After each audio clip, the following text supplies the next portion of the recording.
السلام عليكم ورحمة الله تعالى وبركاته. اللي هو الجواز وتغماس.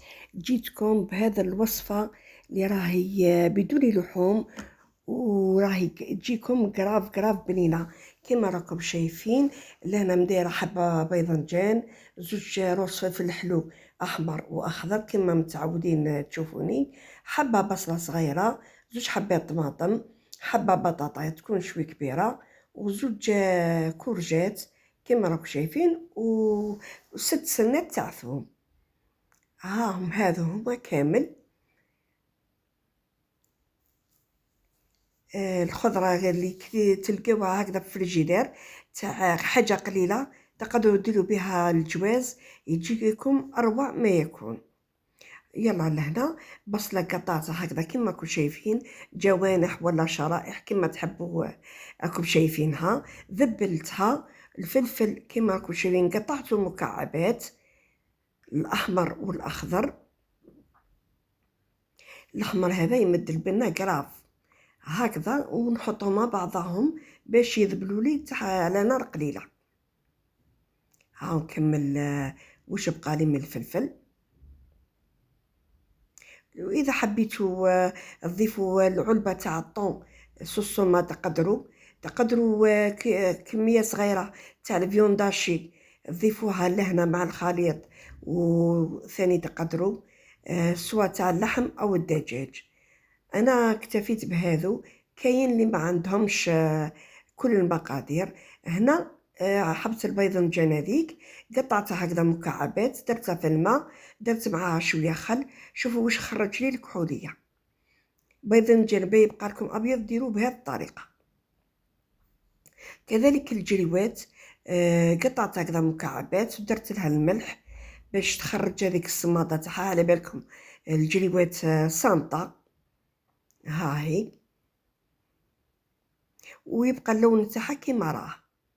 روحوا البطاطا كذلك قشرتها وقطعتها مكعبات، يعني وجدت كل شيء امامي باش كي نعود نطيب ما نبقاش يعني مفرفجه.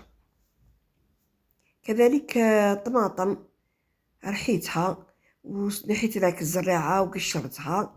دوكا سكرفج عليها الثوم كما قلت لكم 6 سنات. ثم هذا مخبيته هكذا روز في الكونجيلاتور على لون يخرج لي ابيض كيما خرجوا من المجمد، ومن بعد يولي لي بهذا اللون هذا اصفر، بصح يبقى الكو تاعو هو يعني ما يروحلوش الكو. ثوم يبقى ثوم. نفضلو انايا خير من نرحيه ونخبيه. سيرتو الكونجيلاتور تاعي كبيره، على هذه خبينا ثوم هكذا روز. واش نسحق نجبد ويحكم لي ما شاء الله. ها هو سكرفت الثوم تاعي. دركا نكمل نجيب لي زيبيس اللي هما شويه فلفل احمر، فلفل اسود، راس الحانوت والملح. يعني درت مغرفه صغيره خلاص. انا نسحق البنه. كذلك تحبوا تضيفوا الماء الدبشه والكرافس ولا ما ديروش، يعني عند انتم ما حبيتوا. الدبشه لازم، والكرافس ثاني يمد واحد الطعم هايل. هذو هما خلط كل شيء امامي بيد ما تذبل لي البصله والفلفل. هنا هاهم ذبلوا لي. نضيف كما شفتوا الطماطم، وراني حاطه على نار قليله ماشي مقويه الغاز، لازم يطيب كل شيء على نار قليله. والله العظيم هذا الجواز بنين بنين بنين يهبل. لازم تجربوه، نتمنى تجربوه، وعلى بالكم الشتاء يوكل.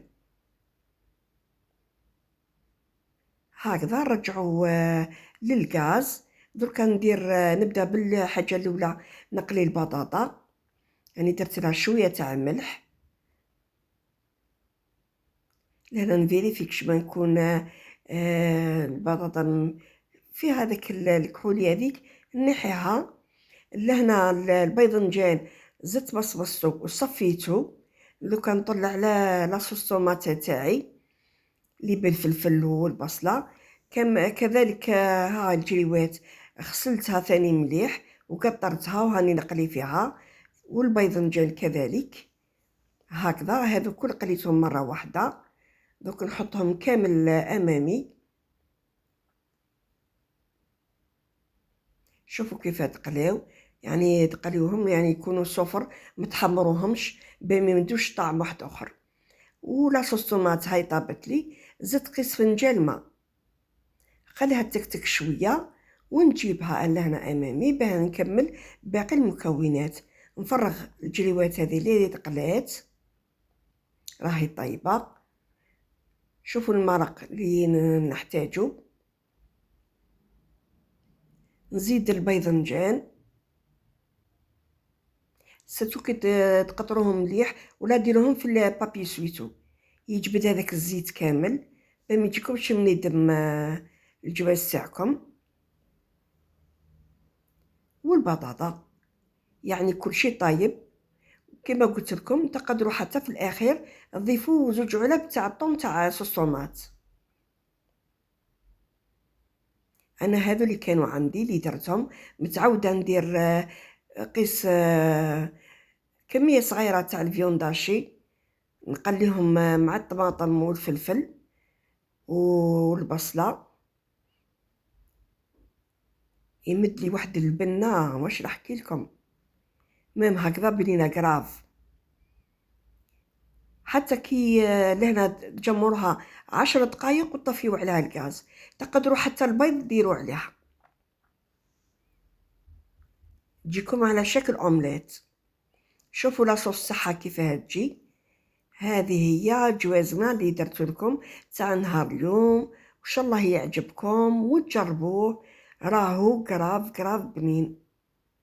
صدقوني حاجه اللي كي نقول لكم حاجه بنينه يعني بنينه، يعني ما نديرش حاجه ما تستاهلش ونحطها. وهذا جواز اقتصادي. لهنا نرش بالمعدنوس كنت ميبساتو ها هو، ويتكلم عن المطلوع السخون الله الله عليه. دوك ندير في الطبق. لهنا كنت طيبت المطلوع حطيته بجيه، وفي نفس الوقت وجدت هذا الاكل تاعي هذا اللي راهو كي تاكلوه والله ما تشبعوا منه.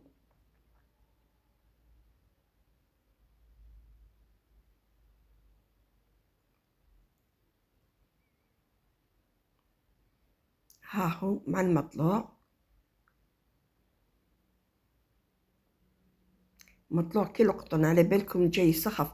انا المطلوع تاعي هايل، ماشي حوحوشك الروحو والله العظيم كيما نقول لكم. واني نحط لكم ان شاء الله وصفة المطلوع. شاهدكم في الجنة حبيباتي، ومع السلامة في فيديو آخر.